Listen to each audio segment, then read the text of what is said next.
Welcome to From the South. I'm Laura Prada from the Telesur Studios in Caracas, Venezuela. We begin with the news. Stay with us.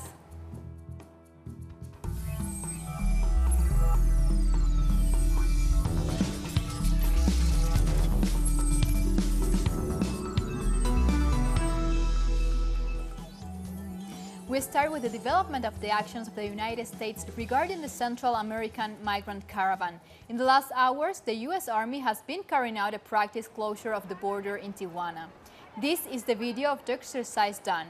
It comes just hours after U.S. President Donald Trump said he had authorized the use of lethal force by troops guarding the border against the migrant caravans. Speaking from Florida on Thanksgiving Day, Trump said he hoped such force would not be necessary. Earlier, a White House memorandum published by Newsweek said there is evidence that the migrants may prompt incidents of violence and disorder. If they have to, they're going to use lethal force. I've given the okay. Yeah, if they have to, I hope they don't have to. But, you know, you're dealing with a minimum of 500 serious criminals. So I'm not going to let the military be taken advantage of. I have no choice. Do I want that to happen? Absolutely not. But you're dealing with rough people. Trump threatened that he would be prepared to see a government shutdown if the Congress doesn't approve his request to fund border security, including a wall. Could happen, yeah, over border security.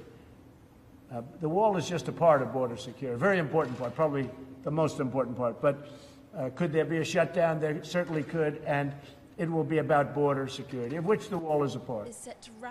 However, the U.S. Defense Secretary James Mattis already shut down media reports of military personnel on the Mexican border being ready to use force. He said the Department of Homeland Security never made this request. The Defense Secretary also said that the military police can only temporarily detain people at the border if necessary.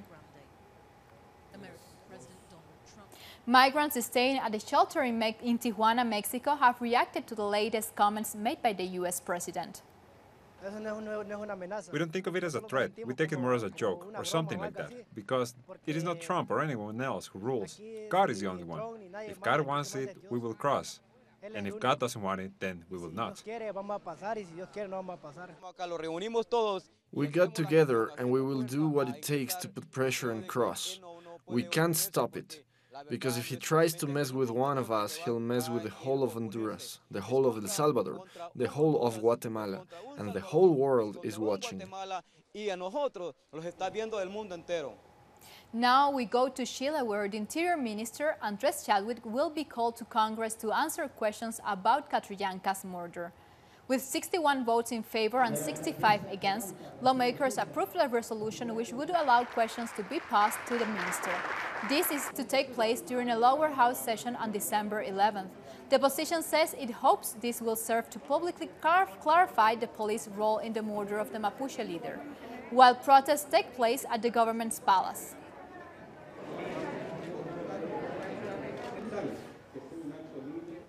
Our correspondent in Santiago, Tiare Valenzuela, brings us more details about this.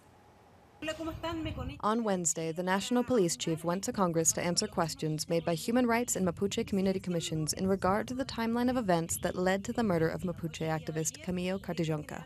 This case has outraged political movements and the Chilean people. The Mapuche have held several demonstrations with the support of Chilean citizens. Many people have marched in different parts of Santiago and throughout the country, in particular where Mapuche communities are located. Tomorrow, there will be more demonstrations in Santiago to demand justice and to reject the ongoing state violence against the Mapuche people. Also in Chile, a study by a non-profit organization has revealed that over 5 million Chileans live below the poverty line. These figures go against official government statistics that some argue try to hide the country's socio-economic issues. The Sol Foundation has challenged the government's claim of how many people live in poverty. According to its research, there are actually 4 million more than the official numbers say. In fact, over half of Chile's population earns less than $500 a month, in a country that has one of the highest costs of living in the region. Nobody in Chile can manage to live on a minimum wage. Today, no one can live with a monthly average of 200,000 pesos. The cost of living here is through the roof. Inflation is supposedly under control, but in reality, that's not true. The Sol Foundation has laid bare the disparity between reality on the ground and what the government thinks to be the case. The conclusion we have come to is that, taking into account salaries and the pension system, nearly 30% of the population lives under the poverty line, not just 8.6% as the government reports.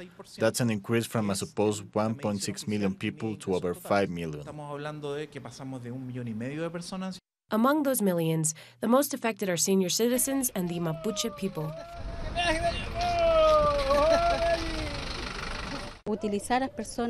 As a Mapuche, we are being used for a government program that has its whole charade written out. They say there is no discrimination, no violence, no stolen lands.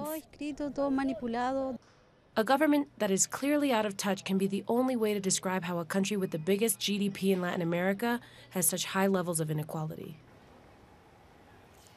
Still in Chile, the Senate has rejected the bill for the 2019 budget. This bill has to be checked again by the Joint Commission to introduce changes. The main criticism has come on the fund projected for the security forces. Members of the Senate have questioned over the operation that is currently taking place in the Araucania region, where a Mapuche leader was killed last week.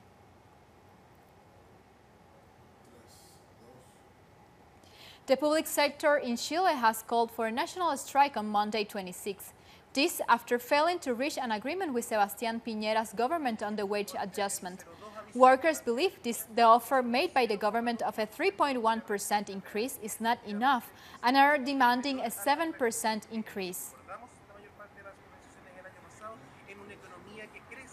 We move to Argentina, where on Wednesday night police shot and killed a member of the Confederation of Workers of the Popular Economy, or CTCEP. His name was Roland Orellana. He was killed outside Buenos Aires during a police operation to evict a group of people who wanted to take over land to build houses. Witnesses said Orellana was shot in the mouth and the back. Others were injured by rubber bullets and 4 people were arrested. Students and teachers have faced off against the police in the Argentine capital, as the Buenos Aires city legislature voted in favor of a controversial new project university. A strong police presence blocked the demonstrations from reaching the parliament building. Then they used the tear gas to break up the protests. 29 higher education colleges will close to make way for the Unicaba, leaving many teachers without a job. In Argentina, the Forum on Critical Thinking entered on its 4th day. This event is taking place just a week before the G20 meeting begins in that country. The theme of the event is fighting for equality, social justice, and democracy. During the 4-day meeting, leaders discussed social issues affecting the Latin American and Caribbean region.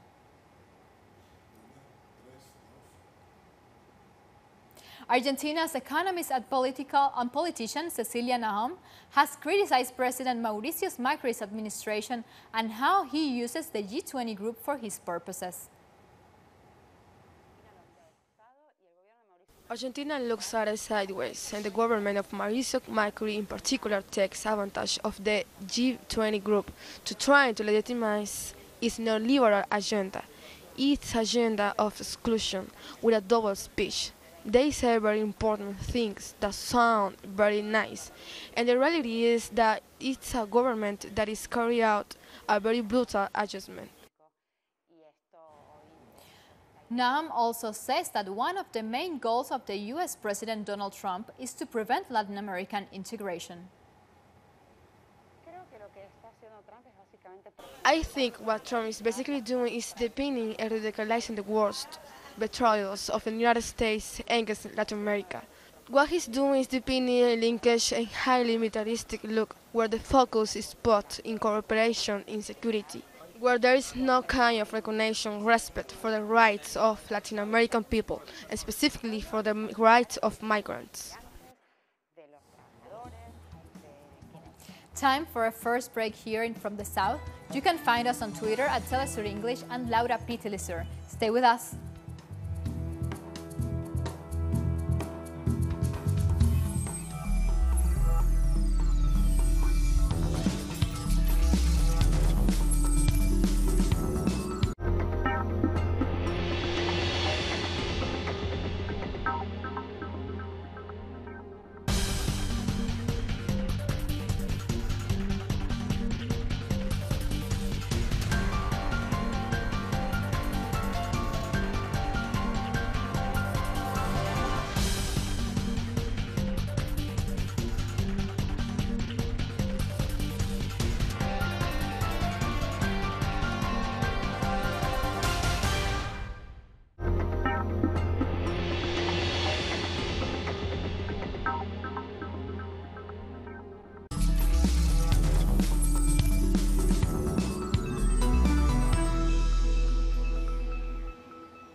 The first group of the Cuban doctors from the More Doctor program in Brazil are expected to arrive to the island on Friday. Cuban President Miguel Díaz-Canel took to Twitter to welcome the doctors. He said, "We honor the men and women that made history in Brazil. Welcome home."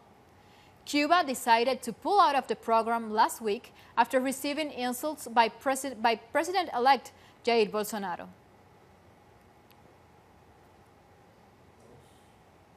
Also in Cuba, Spanish Prime Minister Pedro Sánchez has met with the Cuban President Miguel Díaz-Canel in Havana. Sánchez and Díaz-Canel have agreed to maintain permanent political contact with annual meetings. Both leaders have expressed their wish to normalize the relation between the two countries.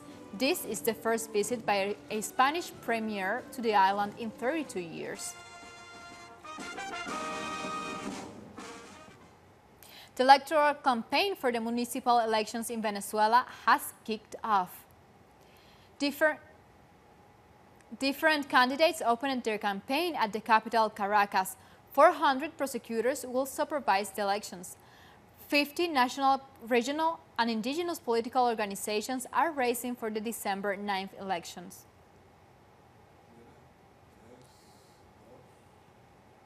The International Tourism Fair of Venezuela has started to show the potential of this country.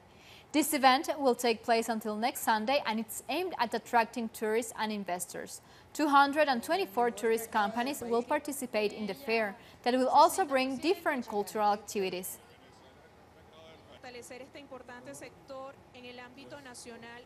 We move to Colombia, where human rights organizations are calling Iván Duque's government to fulfill the peace agreement signed in 2016.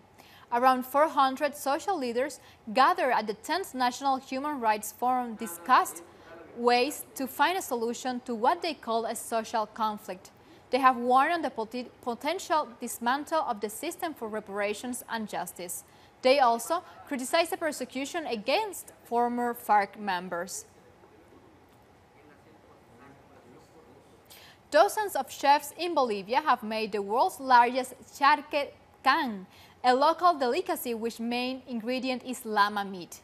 The event took place in the city of Oruro and is aimed at promoting the consumption of this kind of meat, which is already common in indigenous communities. They say it has plenty of benefits and is a key factor in longevity. More than 500 kilos of llama meat were mixed with eggs, corn, and potatoes, a dish that even got the approval of President Evo Morales.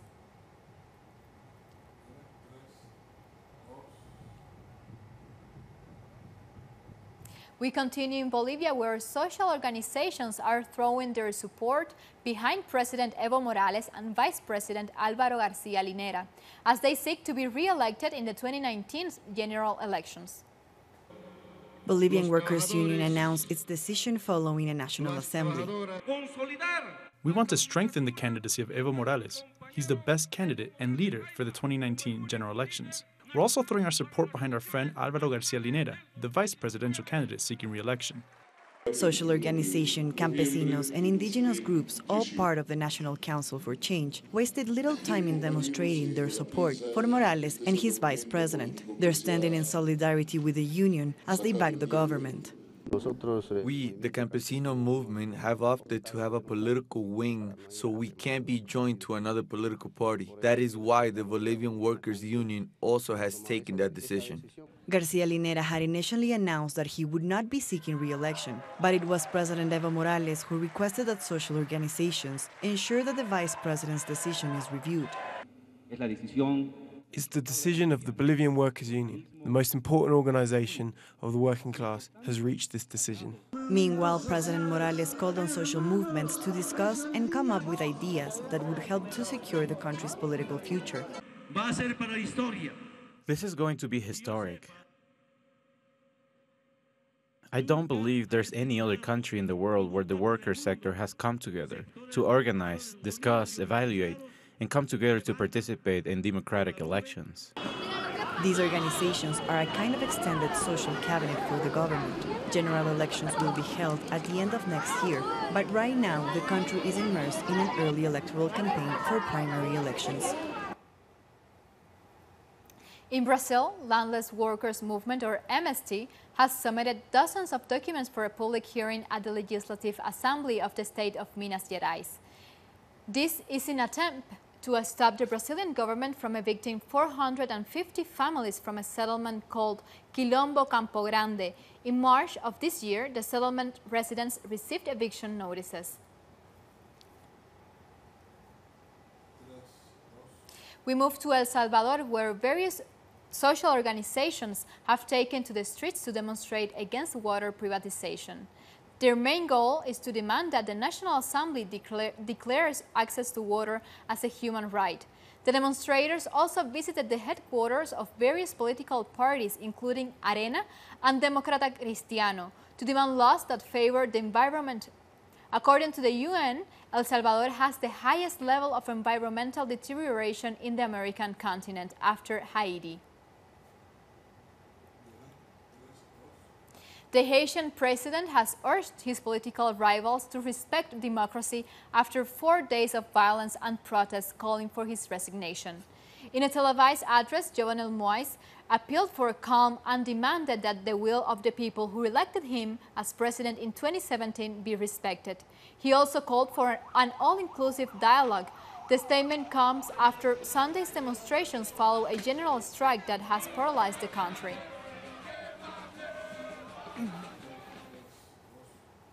A new alternative route for 3 miles in St. Andrews, Jamaica is near completion. Costing $1 million, the road will link Chesterfield Drive off Spanish Town Road to Marcus Garvey Drive. Easing traffic. The new road will allow commuters to reach their destinations easier without the need for diversions.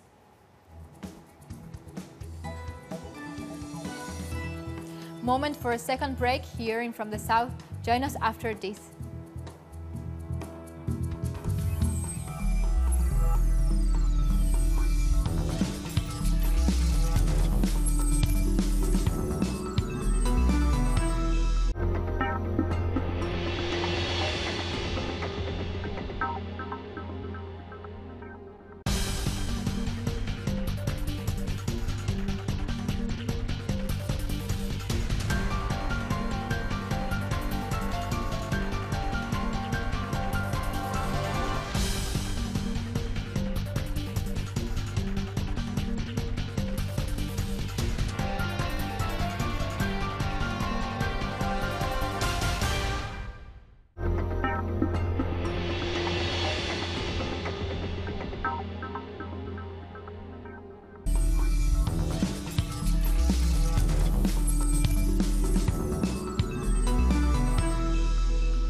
Welcome back. A road that connects North and South Korea have been inaugurated. The road will be opening again after 14 years as part of the agreements reached by Pyongyang and Seoul during the third Inter-Korean Summit. It will be used to transport personnel and equipment for excavations in the Korean demilitarized zone. The road will be working by the end of the year. At least 5 children have been killed and 18 others injured after being hit by a car in China. According to local media, the accident took place in front of a primary school. After the hit, the driver tried to flee, but he has been arrested. The chief of the main directorate of the General Staff of the Armed Forces in Russia, Igor Korobov, has died. According to a statement, he died as a consequence of a long illness. Korobov was appointed the main command in 2016. That year, he was also named Russian hero for his role in Russian intelligence operations in Syria.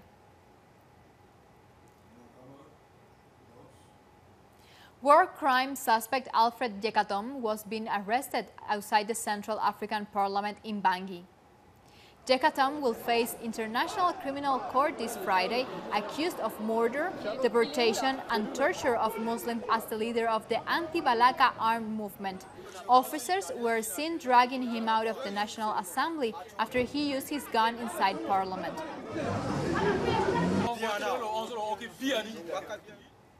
The National Union of Mental Workers of South Africa recently launched a new political party, the Socialist Workers' Revolutionary Party.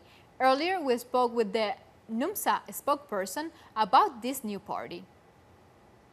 Well, one of the key lessons that we've learned as NUMSA, as having worked as part of the ANC alliance, is that it is impossible for the working class to achieve genuine equality and freedom when they make compromises with capital.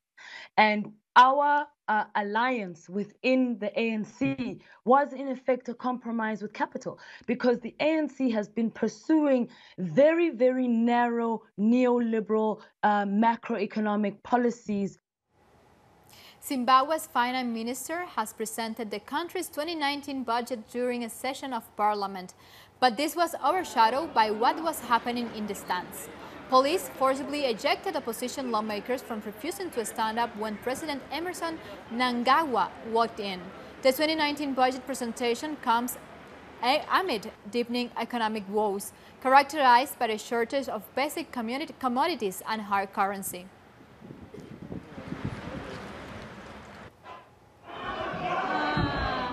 Now it's time to bring you other stories from around the world.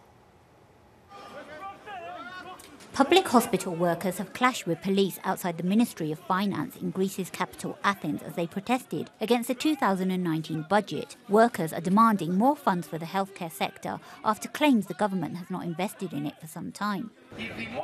Expenditure of public health remains stagnant. Total budget for health sector next year will be 1.5 billion euro. The government that says that bailout has finally ended has not found a single euro for public hospitals. It's Lebanon's 75th anniversary of independence from French colonial rule, so it's celebrated with a military parade in Beirut. In attendance were President Michael Ayoun, the parliament speaker, and Prime Minister. The French mandate began in 1923, leading to the partition of Lebanon from Syria. 6 Yemenis have been killed and dozens injured, including women and children, in raids carried out by the Saudi-led forces in Sada. A populated farm was targeted, leading to widespread damage and material losses. The wounded were taken to hospital. The Islamic University of Gaza is offering vocational training courses to young Palestinians with disabilities, sustained during the Great March of Return protests. Participants train for 4 months in different specialties, including carpentry, programming, maintenance of smart technologies, among others. The program aims to help them to find employment despite their disabilities so they can contribute to society. The project targets those injured during the March of Return demonstrations. The project started at the beginning of August 2018. It targeted the injured that have become handicapped. They told us that there were professional courses for the wounded, and I wanted to participate in them. And thank God, I chose the specialization of the maintenance of mobiles. I loved this field before, and I could learn it after my injury. Thank God. The Anne Frank House Museum has reopened in the Netherlands after being renovated. It's been updated to receive a new generation of visitors whose grandparents were born after World War II. 1.2 million people visited the museum each year, which is a tiny apartment where Anne wrote her famous diary. Her and her family's story is told through photos, quotes from her diary, audio tour, and video testimonies of Holocaust survivors. The Berlin Zoo presented 4 new tiger cubs. The babies are Sumatran tigers, the smallest tiger species critically endangered. Only 350 to 450 of these animals live in the wild. The 2 females and the 2 males were born last August.